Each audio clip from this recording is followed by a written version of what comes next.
Ako si Dato Jomorito Guainon alias Dato Banwag, usa ka tribong higaonon nga dinhi nagpuyo sa Malay-Balay Bukidnon ug membro sa Mindanao Indigenous People Council for Elders and Leaders CONMEPSIL.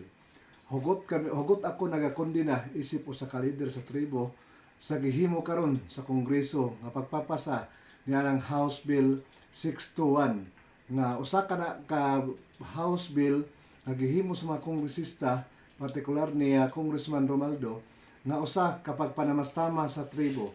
Tungod kay atong makita kung himuon nga i-dismantle o pag-ausbon ang balaod sa IPRA o ang NCIP ilalom lang nga departamento sa DNR, usa kini kadakong problema sa atong makaigsuonang lumad o sa ato tibuok mga tribos tibuok ka Pilipinas.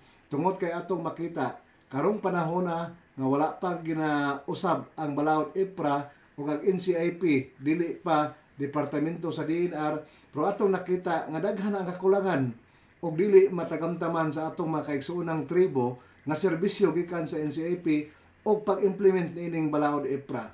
So atong nakita kung mahitabo kini o magpadayon kining House Bill 621, magkasamot ang problema sa atong mga kaigsuonang tribo.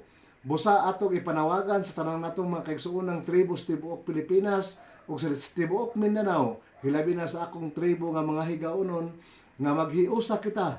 Hugot natong ipanawagan nga atong pagasupakon ang pagpapasa sa Kongreso niining House Bill 621 aron dili kini magpadayonon. Panalit na nato atong katungod isip mga katawhang lumad padayon sa pagbarog aron panalitdan ang atong katungod ug kaugalingon. Daghang salamat. Ako si Dato Jomorito Guainon, usa ka tribong higaonon.